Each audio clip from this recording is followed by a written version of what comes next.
Donc bonjour à vous, bienvenue dans cette vidéo.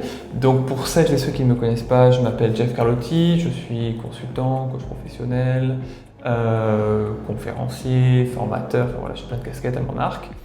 Et là je vous fais une petite série de vidéos qui pourrait s'intituler Ne me croyez pas sur parole parce que je n'y connais pas grand chose. Et dans cette série de vidéos, je vais vous parler de plusieurs sujets. Notamment dans une approche, je dirais, systémique. Alors la systémie, c'est quoi? C'est un courant de pensée qui est né aux États-Unis après la guerre, au niveau de l'école de Palo Alto, et c'est un courant de pensée qui est très paradoxal. Donc voilà, si vous êtes cartésien pure souche, vous risquez de pas trop adhérer, mais si vous êtes assez ouvert à ça, vous verrez, si ce que je vous dis, ça vous dites « Oh super, c'est génial », c'est qu'a priori, c'est quelque chose qui est susceptible de vous convenir. Si vous sentez que c'est pas du tout votre tasse de thé, surtout n'y allez pas. Bon. Donc là, je vais vous partager les deux questions à vous poser. J'ai essayé d'illustrer ça avec des exemples que j'ai vécus, de comment établir un diagnostic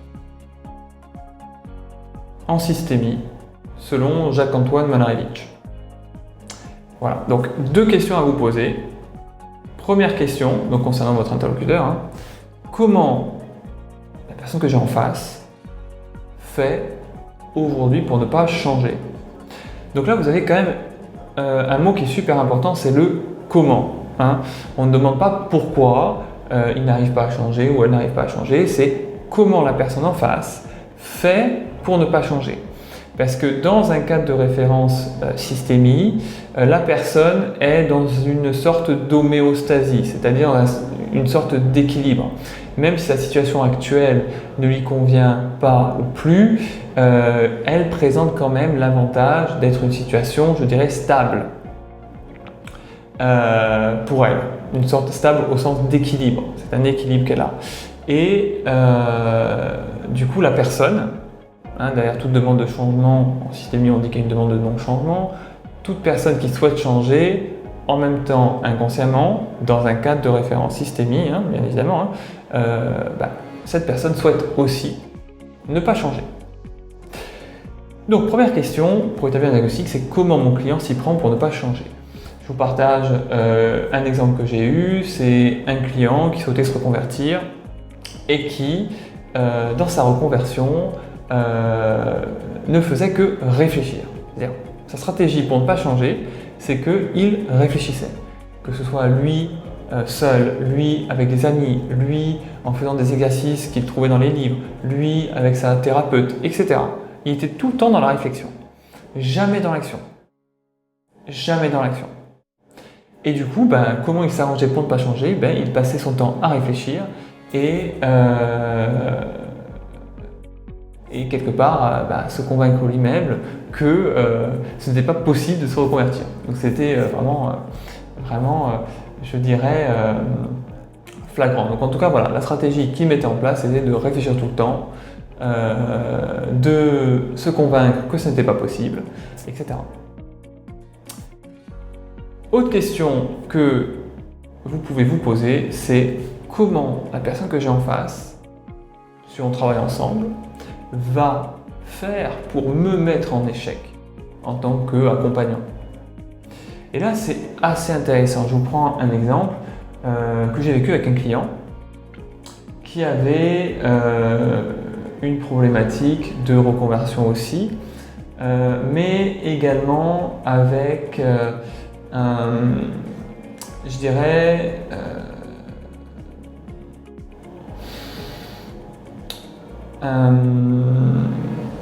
donc la personne souhaitait se reconvertir et en même temps la personne avait très peu de temps à consacrer à sa reconversion. Et à l'époque, j'ai pas vu venir le coup, donc ça m'a beaucoup appris, c'est que cette personne-là a arrêté le coaching en cours de route. Alors j'ai pas vu venir, donc j'ai débriefé ça en supervision, etc. Mais si c'était à refaire, maintenant que j'ai cette question là dans ma petite besace, j'ai envie de dire, mais je dirais comment mon interlocuteur peut mettre en échec l'accompagnement. Si je vois que la personne en face a très peu de temps à consacrer à l'accompagnement eh bien je peux, parce que c'est super, hein, vous souhaitez vous reconvertir, mais vous avez très peu de temps, vous venez pas aux séances, du coup vous ne vous reconvertissez pas. Donc c'est une stratégie aussi pour ne pas changer, mais cette fois-ci, l'accompagnant est dans le coup, quoi, est partie prenante. Donc si demain je me retrouve avec ce cas de figure-là, et que je sens que mon interlocuteur manque de temps, il me dit que voilà, il n'est pas sûr d'un point de vue d'être tout le temps à l'heure, ou il me dit qu'il est surchargé, etc. Si j'entends ça et que j'arrive à avoir ça dans mon niveau de conscience, eh bien je pourrais par exemple rajouter une clause contractuelle disant que s'il ne se présente pas à une séance, la séance est due. Alors, le but, c'est clairement pas de faire du fric, hein. D'accord, hein, je vous mets les pieds dans le plat direct. Hein. Le but, c'est de mettre en place une protection pour éviter à la personne accompagnée de mettre en place inconsciemment une stratégie d'échec. Donc l'intention positive derrière, c'est je mets en place cette protection dans le but d'aider mon client à changer, parce qu'il me paye pour ça quand même à la base. Hein. Donc moi, je suis là pour le faire aller où inconsciemment il n'a pas trop envie d'aller, c'est-à-dire vers le changement. Et une façon de faire, en l'occurrence dans l'exemple que je vous donne, ça pourrait être de mettre en place cette clause contractuelle disant que toute séance non réalisée est due. De façon à inciter mon client à travailler sur lui. Voilà pour ce que je voulais vous partager. Donc c'était la définition de ce que c'est qu'un diagnostic dans un cadre de référence systémique selon Jacques-Antoine Malarevitch. Donc 2 questions que je vous rappelle, c'est comment mon interlocuteur fait aujourd'hui pour ne pas changer et comment mon interlocuteur, je dirais, comment il va procéder si on travaille ensemble pour continuer à ne pas changer. Voilà, je vous laisse à ce stade, ça fait déjà 7 minutes que la vidéo tourne. Je vais faire un petit clap et il y aura l'instant pub juste après, donc si vous n'avez pas envie d'avoir l'instant pub, vous pouvez partir maintenant. Donc, instant publicité. Vous allez trouver sous ma vidéo plusieurs liens, donc un lien vers mon site internet notamment qui est un peu la pierre angulaire de tous mes réseaux sociaux, et puis aussi un lien pour prendre un rendez-vous de diagnostic gratuit. Donc concrètement, comment ça se passe la prise de rendez-vous? Vous allez pouvoir prendre rendez-vous vous-même en automatique sur internet avec mon agenda, parce que tout est connecté, c'est tout automatisé.